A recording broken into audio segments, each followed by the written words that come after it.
Em meados da década de 50, a população de Fortaleza era bem menor que a dos tempos atuais. Ainda não havia o porte comercial e a estrutura que há nos dias de hoje. A maioria da população se concentrava nas áreas litorâneas, isso devido ao tipo de comércio marítimo forte e com as dificuldades nos climas áridos dos sertões. A exportação de algodão, açúcar e pecuária com os europeus, por exemplo, atividade muito comum na época, existente desde o século XVIII. Fortaleza, com a sua posição geográfica, teve grande destaque durante a Segunda Guerra Mundial. Fortaleza crescia bastante nas décadas de 60 e 70, atraía o comércio para a região e assim muitas pessoas que buscavam um emprego e um lugar para residir em Fortaleza, pois assim ficaria mais fácil de chegar ao trabalho. Vendo essa necessidade, algumas pessoas viram a oportunidade de vida na cidade e com fé, somado às dificuldades dos sertões e com baixo custo com que as terras eram vendidas, muitos logo partiram para Fortaleza.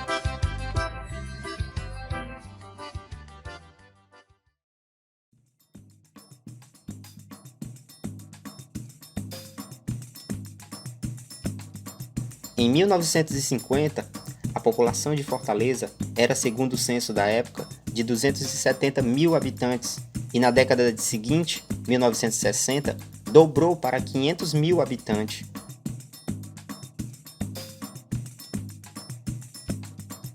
O senhor João Gentil era um engenheiro e empresário e um dos maiores loteadores de Fortaleza. Alguns bairros da cidade surgiram de seus empreendimentos. Aos poucos, os lotes eram vendidos no Grande Bom Jardim, e enquanto as divisões das ruas e terrenos eram medidos pelas imobiliárias, sobrando à prefeitura a padronização das ruas nas décadas de 60 e 70 e nas décadas seguintes. O Grande Bom Jardim, sendo um conglomerado de bairros e fica a sudoeste da cidade de Fortaleza, capital do Ceará.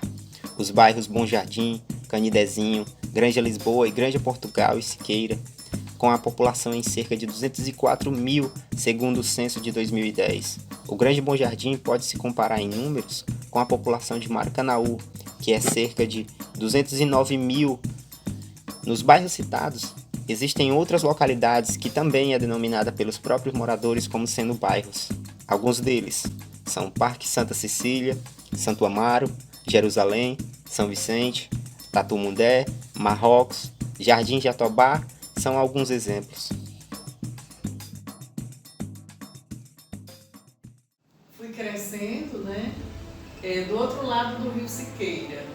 Tinha um sítio onde meu pai tomava de conta e eu cresci lá. E praticamente naquela época a gente não tinha opção de lazer, de cultura. A única coisa que tinha era um campo de futebol, onde meus irmãos jogavam, né? E o gostoso mesmo pra gente, principalmente de lazer, era o rio Siqueira, né? Com suas águas limpas, maravilhosas, onde era o nosso lazer, tomar banho todos os dias, pescar, brincar, né? E a nossa mãe lavar roupa lá. Tivemos uma luta também muito grande por drenagem do Bom Jardim nos anos 80 e 90. Né? Talvez nos anos de 2005 para cá que começaram a aparecer algumas drenagens aqui nessa área do Bom Jardim, né? Teve o Danube 1, Danube 2 e tal, no período também da Louisiana. A energia também, ela chegou nesse período de 85 para 90, né? Entre 85 e 90 chegou a energia. Aí já foi uma coisa mais automática mesmo, porque a pessoa precisava. Onde eu morava era um dos bairros que tem uma das menores coberturas de esgoto, né? Granja Lisboa e Siqueira.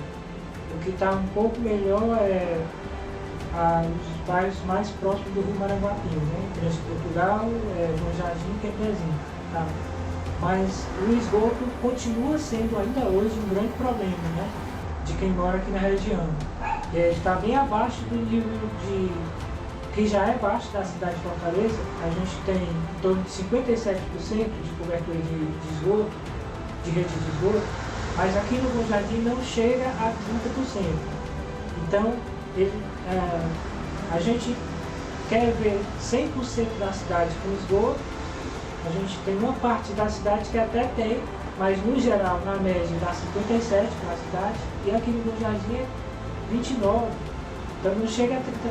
Então é uma situação que a gente permanece na luta pelo saneamento e é uma pauta constante, né? Ok.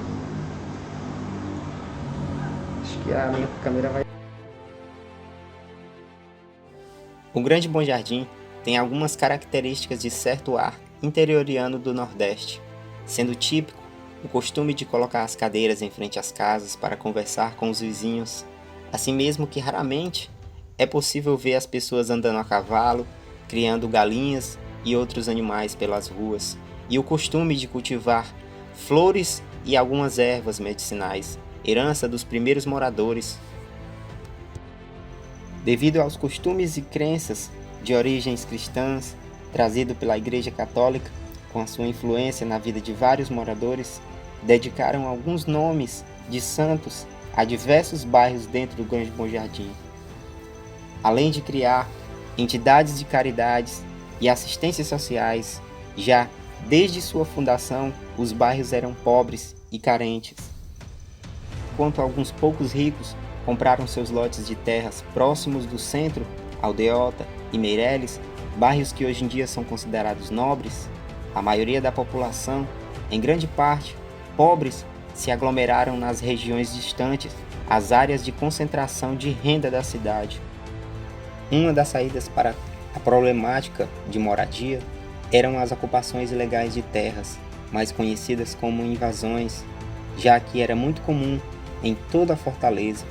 Diferente de algumas localidades, já outros que não tinham como pagar pelas terras, nasceram assim as primeiras invasões, onde já não havia espaço para ruas, e assim foram os primeiros becos e vielas do Grande Bom Jardim. Além disso, a falta de assistência por parte dos antigos prefeitos e vereadores, em outras palavras, os representantes legais do povo, que não oferecem condições mínimas à vida digna ao povo que os escolheu, pois o povo que só é lembrado em épocas de eleição devido à sua grande população. Quando ocorre um crime em outro bairro, muitas das vezes não é mencionado o nome do bairro em que ocorreu o crime, sendo somente citado o Grande Bom Jardim como local do ocorrido, gerando confusão na identidade do bairro e na sua geografia, o que acaba também em uma visão um pouco deturpada ou falsa do que realmente é o Grande Bom Jardim. Isso tem prejudicado bastante o bairro e a sua imagem para quem vê de fora. Homicídios, assaltos e furtos, vendas de droga e prostituição são alguns dos crimes recorrentes nos bairros, efeitos causados pelo acúmulo de população em pequenas áreas e o baixo número de empregos, causando um aumento direto à criminalidade. Colaborou para que em 2018 Fortaleza fosse considerada a 7ª cidade mais perigosa do mundo, com base nos dados levantados pela ONG Seguridade, Justiça e Paz. Nos dias atuais, os números de pessoas pobres ou na extrema pobreza nos bairros teve uma leve redução. Isso não quer dizer que ainda não exista pessoas em tais condições. A diminuição da pobreza, por exemplo, muito se deve ao desenvolvimento local, que contratam jovens e adultos do próprio bairro, e as famosas feiras livres, com cada dia da semana dedicado a uma localidade, verdadeiros shoppings a céu aberto, podendo se encontrar de tudo: frutas, verduras, roupas, utensílios e muita bicicleta.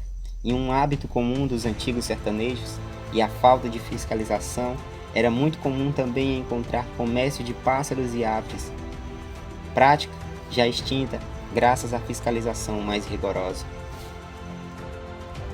E com cada comunidade crescendo, crescia também as necessidades sociais. Nasceram assim muitos dos movimentos sociais do Grande Bom Jardim, como narra o escritor José Mapurunga no livro Bom Jardim, na coleção Pajeú, tendo como alguns dos principais nomes a senhora Marileide, que, como moradora local da época, sentia a falta de escolas, e postos de saúde, com inúmeras reivindicações à melhoria de vida aos antigos e novos moradores, ativas nas lutas nas áreas de educação, meio ambiente, emprego e renda, saúde e segurança, e também no empoderamento feminino e na capacitação adequada para as mulheres moradoras dos bairros. Tudo o que nossa região mais necessita. Também habita, principalmente no Grande Bom Jardim, uma forte cultura afrodescendente, seja na genética, cor de pele, na cultura como as capoeiras e maracatu, ou na religião, pois aqui no Grande Bom Jardim se concentra uma variedade de centros de candomblé e umbandas distribuídos em vários bairros. Devido ao crescimento populacional, houve uma grande mudança, e um aspecto que também sofreu com o avanço fora o meio ambiente. No Grande Bom Jardim existem duas grandes reservas ambientais, o Rio Maranguapinho e a Lagoa da Viúva. A primeira se estende por quase todo o Grande Bom Jardim, passando por Canidezinho, Grande Portugal, etc. E no seu ponto mais conhecido, que também é chamado de Ponte do Rio Siqueira, onde se inicia as avenidas Oscar Aripe e Oscar França. Apesar de tudo isto, os bairros têm muito desejo com o avanço econômico, tecnológico e social, lugar onde muito já foi conquistado, mas que ainda necessita de muitos avanços em diversas áreas sociais. Muito ainda se tem a aprender, e graças ao esforço dos moradores mais antigos, o Grande Bom Jardim cresceu bastante e já estamos bem avançados em muitos aspectos. A cultura local, ela era mais forte porque as pessoas não tinham os mesmos mecanismos, os auxílios que se tem hoje, né? Então, eu acho que se tinha mais amor, porque os incentivos às artes não se existiam, né? Vamos falar dos grupos juninos. Os grupos juninos não tinham incentivo nenhum, as pessoas confeccionavam suas próprias roupas, era de caminhão, eram as apresentações do próprio bairro, né? Para nós sairmos, toda a família se juntava em torno daquele brincante daquela família para fazer suas roupas, né? O esporte não, o esporte tinha sempre um incentivo, né? Nessa época nós tínhamos vários campos dentro do Grande Bom Jardim, mas depois pela especulação imobiliária se acabou-se muito, né? Quais eram as principais dificuldades antigamente relacionadas à questão da água? Nós não tínhamos a água, em algumas localidades não se chegava, né? A Cagés, né, principalmente, não se tinha. Então, usavam muitos poços artesianos, né, que se usavam. Às vezes, quando se fazia uma invasão, que era muito costumeiro dentro do Grande Bom Jardim fazer as invasões, e até que chegasse aquela água, uma água potável para aquela comunidade, era difícil, né? Então ficava aquela luta de a gente fazer umas gambiarras na água para até chegar para assistir toda aquela comunidade ali daquela parte da invasão.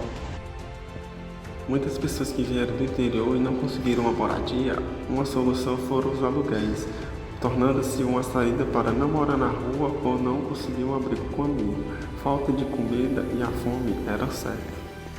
Em tudo isso, esperamos conscientizar o poder que cada vida tem e, por compartilharmos os mesmos deveres brasileiros através da democracia, também compartilhamos os mesmos direitos e que, se for preciso, lutaremos unidos, pacificamente, para vencermos nossas dificuldades, como conta a história onde nossos heróis da vida real são aqueles simples moradores que se preocupam com o bem-estar próprio e do seu próximo. Amarás o teu próximo como a ti mesmo. Lave as mãos e use máscaras.